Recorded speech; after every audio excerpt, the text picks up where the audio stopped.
E hoje vamos ter uma verdadeira aula sobre investimento. Aí eu não vou guardar porque sobrou pouco, você não fala isso o tempo inteiro? Ou de que adianta guardar só um tiquinho por mês? Tem muita gente que pensa assim, mas tem também um velho ditado que diz, de grão em grão, a galinha enche o papo. Será que a gente consegue de tostão em tostão chegar a 1 milhão? Quem vai responder é o consultor financeiro e escritor Gustavo Cerbasi. E aí, meu brother, como é que você está? Prazer em te ver. Tá bom, Gustavo? Obrigado. Meu prazer tê-lo aqui. Muito bom, obrigado. Fique em casa, fique à vontade. Bom, olha, antes de a gente começar a nossa aula, nós vamos assistir um VT feito pela nossa produção, que saiu às ruas, para saber como as pessoas investem ou gastam tudo que ganham. Vamos ver. Eu normalmente faço aplicações bancárias, mantenho sempre uma reserva em dinheiro aplicado em banco. Eu sou aquela moderada, não arrisco muito em ações, eu gosto mais assim do CDB, que é uma coisa que a gente aplica, tem um pouco rendimento, mas não tem o risco da perda, né? Quando sobra, daí eu aplico, se for uma grana boa, aplico, senão põe na poupança mesmo. Investimentos quase em bolsa eu nunca fiz, acompanho, tenho um certo receio. Né? Mas geralmente é o tradicional poupança. Quem quer aplicar na bolsa, eu acho que eu recomendo que procure um broker que possa orientar. Depende do valor que você vai investir. Conforme o valor que você vai investir, se for uma coisa pequena, tem que ser uma coisa muito segura. E nessa coisa segura, nesse investimento seguro, nada melhor do que uma poupança hoje em dia. Eu sou mais conservador, eu sempre preferi aplicar minhas reservas em rendimentos que me deem liquidez imediata e com boa taxa de remuneração, ainda que, enfim, eu saiba que eu pudesse ter outros investimentos em que eu eventualmente pudesse ter uma rentabilidade maior, mas eu prefiro minha segurança. Eu confio na gerente da minha conta, ela já está comigo há bastante tempo. Aí às vezes eu falo, olha, eu tenho um dinheiro sobrando, ela falou, então vamos aplicar aqui, trabalho faz tempo com o banco, tudo, então... Quando sobra, eu dou na mão dela. Não, vamos colocar na poupança, ou vamos colocar na aplicação e aí vai. No momento, eu acho que o melhor a ser aplicado é o CDB, devido a taxas de administrações que os bancos aplicam, né, em outros fundos, na Previdência, e vai do momento. Bom, o tipo de investimento que eu faço é investindo na poupança, da minha própria agência, mesmo meu próprio banco. E tem esses produtos bancários, eu vejo qual é mais conveniente e, enfim, me dá uma taxa de remuneração melhor. E aplico. A maneira mais interessante de investir é em fundos que você tem garantia de que vai receber aquele dinheiro novamente de volta, né?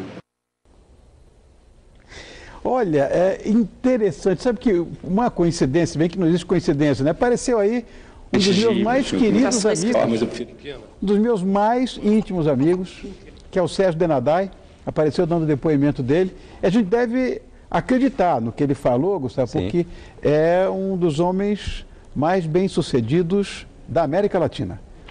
E o cara é forte, poderoso e bonitão. Meu querido amigo, que coincidência, rapaz. Enfim, na rua.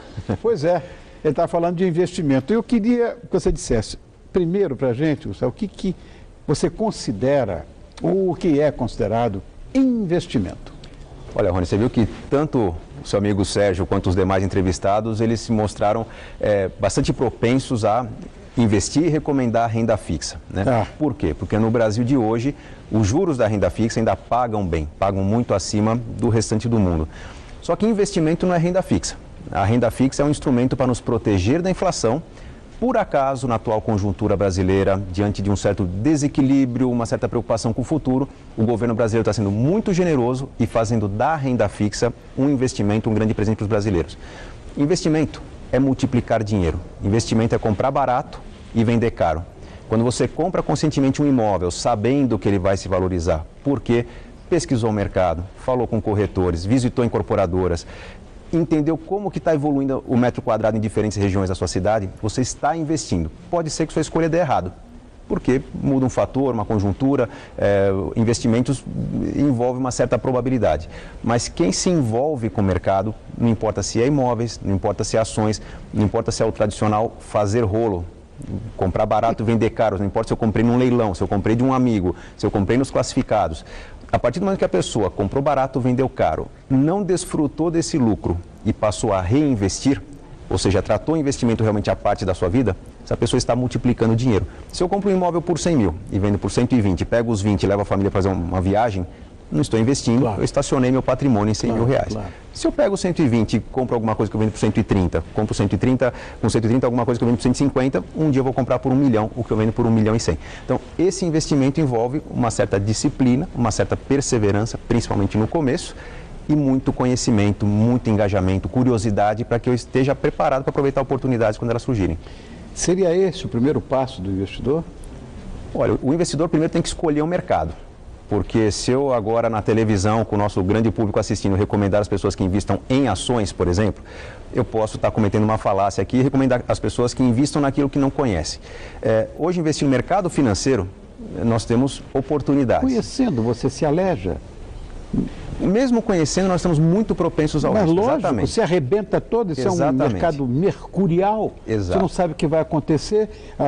Todos os assessores econômicos, todos os grandes economistas, disseram que a Bolsa ia fechar a 83 mil pontos. Sim, era um Você consenso. deve saber disso. Está aí. Consenso do mercado. Nós estamos em setembro, está a 55. Não, estamos torcendo agora para chegar a 60 até o fim do ano.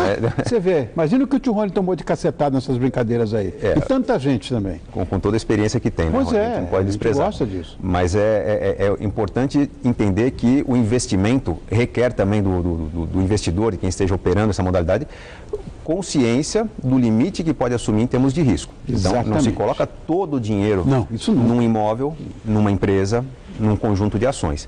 O bom investimento ele é balanceado. Eu tenho que ter sempre a renda fixa, aquilo que os entrevistados recomendaram na rua. Se o dinheiro está na poupança, se está no CDB, se está em títulos públicos, vai depender um pouco da disponibilidade de cada um e do conhecimento também. Mas eu devo estar sempre na renda variável, devo procurar experimentar. Mercado de imóveis, às vezes comprando um terreninho, pensando em construir depois de um tempo. Mercado de ações, pondo um pouco de dinheiro lá, uma pequena parcela no investimento, para que quando eu, incomodado com as notícias, com a conjuntura, com o que dizem sobre o meu investimento, eu vou atrás da informação, encontro a oportunidade e vejo lá na renda fixa o grande instrumento para se aproveitar essa oportunidade. Quem tem todo o dinheiro, por exemplo, na Bolsa, vai ver a Bolsa subir, a Bolsa cair, Bolsa subir, Bolsa cair, aí é o tal de úlcera abre, úlcera fecha, é um nervosismo. Conheço o filme. É um nervosismo que não faz bem. Não adianta ganhar dinheiro no longo prazo perdendo saúde. Né? Então, hoje fechou a menos 0,25. Pois é, pouco diante amanhã, de repente, cai as bolsas do mundo inteiro, a nossa história. Aí depois todas sobem a nossa cara. Bicho, é uma maluquice essa história. Mas a ação, de qualquer maneira, sempre desperta. Se você tiver, você sabe disso, né, Gustavo? Se você tiver paciência, sim, nunca você vai perder dinheiro com ação se você pensar em muito longo prazo. Sim. Tá certo? O que acontece é que recentemente saiu um estudo publicado pelos grandes jornais dizendo que o índice Bovespa nos últimos 17 anos perdeu para o CDI, que é o nosso indicador da renda fixa. 17 anos é longo prazo. Agora as pessoas dizem que, mas então as ações não dão resultado no longo prazo. O que as pessoas têm que entender?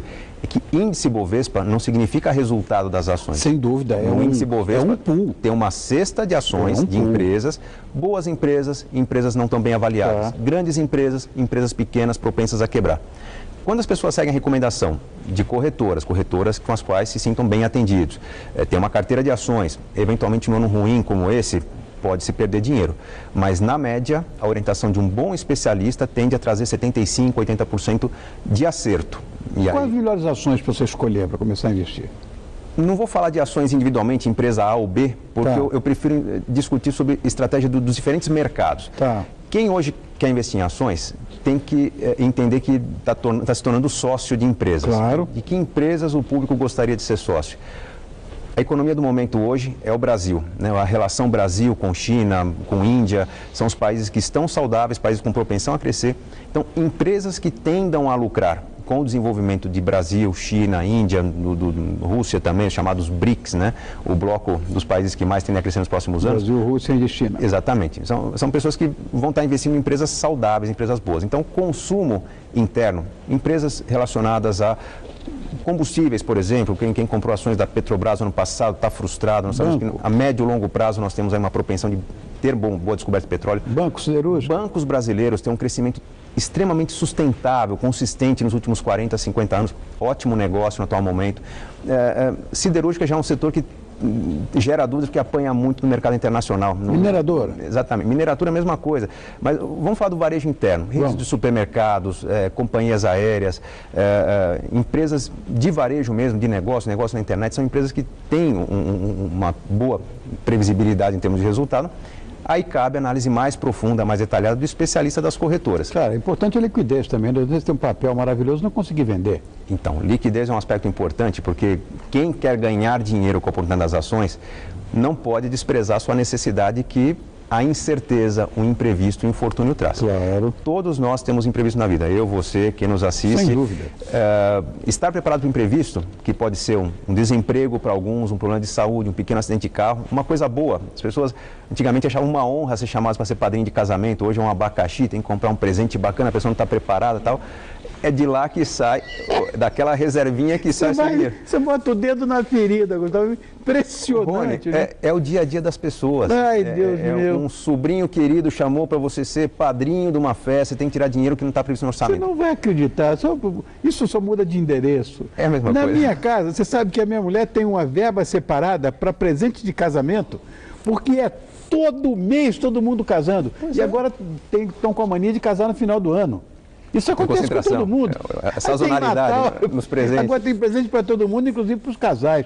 Você tem toda a razão. E esse tipo de dinheiro não pode estar apostando na alta e baixa no mercado de ações de imóvel. O dinheiro tem que estar à sua disposição. Claro. Se é um pequeno investidor, caderneta de poupança. Se tem um patrimônio um pouco maior, um CDB ou até títulos públicos através de uma corretora. É um dinheiro que não pode estar contando ou usar com um possível crescimento da economia. Tem que estar à disposição. Uma pergunta que eu acho que você deveria informar a quem nos assiste. O que é esses chamados ETFs, os seus fundos baseados em índices? Os fundos de índice, né? É um tipo de fundo que manteve o nome original em inglês, Exchange Trade Funds, que por ter um nome em inglês meio que assusta as pessoas no primeiro momento. Nada mais é que o chamado fundo de índice. Quem pesquisar na internet lá por ETFs vai encontrar os chamados fundos de índice, que quando você investe num fundo de índice, você está comprando uma cota de um fundo que, na verdade, aqueles 100, 500 ou 1.000 reais que você está colocando ali estão distribuídos proporcionalmente em ações na mesma composição que o índice que segue. Então, tem um fundo de índice que segue o índice Bovespa. Tem lá as 70, 80 ações do índice e o dinheiro está proporcionalmente distribuído entre todas essas empresas. Existe uma parcela de analistas que critica o fundo de índice porque, como eu expliquei, o índice Bovespa não tem só empresas boas. Tem empresas boas e ruins, grandes e pequenas.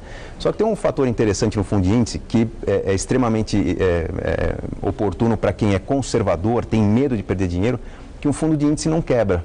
É praticamente impossível quebrar um índice de um país. Você tem lá empresas que podem quebrar. Então, digamos que você tenha 50 empresas no índice. Uma delas começa a se deteriorar, uma corrupção na gestão, um problema com fornecedores, com clientes, tal, aquela empresa começa a minguar, começa a perder saúde, ela pode quebrar. Se todo o seu dinheiro tivesse em ações dessa empresa, seu dinheiro evaporaria, claro, perdeu todo o investimento que você fez. Se você tem 50 empresas ali, uma daquelas empresas está apodrecendo, a 51ª do ranking ali assume o lugar e daqui a 30, 40 anos, se você estiver no mesmo fundo de índice, você terá as 50 empresas mais negociadas no mercado, mesmo que sejam todas diferentes da época que você fez o primeiro investimento. É uma forma de preservar o capital e não concentrar o risco numa empresa que pode quebrar. Qualquer empresa pode quebrar. São geridas por seres humanos. Lógico. Agora, não só as exchanges trade funds são importantes, mas as outras fundos quaisquer, tem um monte delas, bancos mesmo, corretoras, tem fundos em que os analistas escolhem um monte de empresas inquebráveis, eventualmente, e você investe nesses fundos também. Tem vários, mais agressivos, menos. Explica essa história aí. Olha, é muito interessante que quem deseja investir em fundo, a pior coisa a fazer é comparar o desempenho do fundo nos últimos meses com outras modalidades. Você pega uma semana, um mês bom da Bolsa... isso é uma bobagem, é verdade. Sempre tem aquela ressalva dizendo que resultados passados não são garantia de resultados futuros. Não interessa muito o que aconteceu nos últimos meses. Nós temos que entender o que está acontecendo agora, no mercado que aquele fundo decidiu investir. Então, toda vez que tem uma alta muito forte na Bolsa, em qualquer mercado, pode ser fundos imobiliários, por exemplo, sim, toda vez que tem uma alta muito forte, abriu-se margem para uma possível realização de lucros, a chamada queda. Todo mundo vende tudo e o negócio desaba. Exatamente. Então, a forma de analisar um fundo é olhando o longo prazo. Eu tenho que ver como que aquele fundo, comparado com outros fundos semelhantes no mercado, se comporta numa crise, num momento de prosperidade. Normalmente, os fundos mais consistentes não liderarão rankings de desempenho, porque os rankings normalmente médio desempenho do último ano. Né? Então, um fundo que ousou demais. Isso é muito legal você falar. Um fundo que ousou demais. Fundo mais agressivo. Fez uma aposta. Né? Se você tem numa gestora de fundos, uma corretora ali, 50 fundos. Eles fazem diferentes apostas. 4 ou 5 fundos daquela corretora, daquela gestora, tiveram um desempenho excepcional. Então, passa a impressão de que ela é muito competente, porque tem 5 fundos liderando o ranking, quando são fundos apostadores. O ideal é analisar como que os fundos se comportam a médio e longo prazo, 2, 3 anos de desempenho, comparativamente com o índice Bovespa ou com o mercado. Ali você está fazendo uma boa escolha. E aí, obviamente, todo o currículo histórico daquele gestor de fundos, entender qual que é a estratégia do fundo, qual que é a política de investimento, se está se buscando realmente empresas diferenciadas, se apenas espelha o desempenho do índice. É importante sempre tentar fazer essa lição de casa, que no começo é difícil, mas hoje na internet não faltam apostilas, cartilhas para explicar.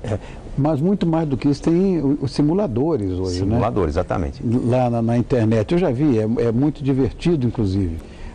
O medo é que possa virar uma espécie de cassino, de repente, né? Que as pessoas esqueçam, eventualmente, dos fundos, das corretoras e passem elas próprias a entrar nesse mercado de forma aleatória, sem ter consciência do que está fazendo. Aí, mas sabe, quando as pessoas decidem pôr a mão na massa diretamente, elas estão se iludindo, né? Porque elas ignoram que o mercado é formado por pessoas que atuam 8, 10, 15 horas por dia, que conversam entre si, que a cada decisão tem 3, 4 agências de notícias na tela, na sua frente.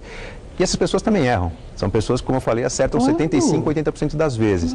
Então, começar a investir sozinho, de casa, sem buscar orientação especializada do gestor da consultora, do fórum de orientação que aquela corretora oferece, é uma certa ingenuidade. O simulador que você citou é uma excelente forma de começar. Por quê? Porque se a pessoa entra no simulador que a própria BMF Bovespa oferece no site dela, lá no bovespa.com.br, o simulador chama simulação. Você se cadastra, faz um login, ganha na hora R$100 mil. Uma pena que são R$100 mil virtuais, né? Mas você tem R$100 mil para brincar. E é um concurso que a cada mês apura o ranking de quem teve o melhor desempenho, tem livros, tem curso de presente e tal. A pessoa que faz suas apostas, depois de um tempo começa a perceber que apostas nos induzem a erro, que nós somos passíveis de erro. Claro. E com o tempo, 4, 5, 6 meses de atividade, a pessoa começa a se tornar um pouco mais conservadora nas escolhas das ações e começa a fazer investimentos mais selecionados. É aí que ela se sente confiante para começar a colocar um pouquinho do seu dinheiro, não 100 mil de uma vez para quem está começando, mas começa com R$1.000, com 2 mil, com 3 mil, vai acertando e provavelmente fazendo boas escolhas. O problema é que as pessoas são imediatistas, elas querem resultado a curto prazo. Isso é um pouco mais difícil, não sei o que você tem a dizer a respeito. Nós estamos mal acostumados porque o Brasil era uma economia de curto prazo, né, Rui? Nós vivíamos o salve-se quem puder da inflação, que o dinheiro caía na conta, as pessoas corriam para fazer compra para encher a despensa. Né? A regra era consumir. Nós estamos aprendendo a lidar agora com estabilidade, no momento em que percebemos que nossa vida está ficando cada vez mais longa, que o trabalho vai acabar antes da nossa vida, que temos que ter fôlego para viver. E mais, o brasileiro está percebendo que lá na frente não basta ter mais dinheiro para a saúde, porque do jeito que estamos vivendo mais, nós precisamos de mais dinheiro para a saúde, para o lazer, ter tempo disponível significa consumo com lazer, e para um mínimo de relacionamento social. Pessoas com mais idade têm mais parentes, então mais festas a frequentar, como você falou, casamento, vários, né, que tem por ano ali, presentes, a roupa que você veste, se a pessoa quer se sentir socialmente integrada, ela tem que pensar em dispor dessa verba. Então, o planejamento financeiro tem que ser generoso com o futuro. Tem que apertar o cinto, tem que poupar, mas não poupar demais. Eu tenho que buscar inteligência financeira para multiplicar mais o dinheiro e poder, se amanhã não tenho o R$1 milhão que gostaria para me aposentar, às vezes R$100 mil que eu tenho, eu monto um negócio e daquele negócio eu obtenho a renda que eu gostaria numa atividade apaixonante. Gustavo, tive muito prazer em te rever. Muito obrigado. Estivemos juntos já em eventos, nós dois. Muito bom. Viajamos juntos. Fomos lá para a Costa do Sauípe. Costa do Sauípe, um evento fantástico. O Paulo está comendo lá, negócio de meningite, você viu que coisa absurda? Tá, questão séria. Tenho ótimas lembranças de ver você cantando a praça ao vivo, ela emocionou, fez muita gente chorar, parabéns. Foi nosso amigo Trabuco, saiu lá do seguro, hoje está... Presidente do banco, olha que beleza. Muito bom. Gente fina. Boas lembranças, né, Rui? Bom, esse é nosso querido amigo Gustavo Cerbasi, que é um brilhante escritor, que hoje nos ensinou um pouquinho, que ele sabe muito, de como você investir aquele dinheirinho que eventualmente sobrou. Então, até a próxima, espero que você volte. Eu sei que você é amigo da Paulinha, nossa produtora, que vai te agendar mais vezes. Você é um cara muito legal. Obrigado, Rony. Obrigado, Gustavo. Grande prazer estar aqui recebendo na sua casa. Obrigado. Obrigado. Falando em casa, a próxima pauta de finanças vai ser casa própria, que é um sonho, né, de todo brasileiro. Importante, hein? Momento bom para discutir. É isso aí. Obrigado, querido. Obrigado, Rony. Foi um prazer. Um abraço. Obrigado. Meu prazer, Gustavo. Até mais.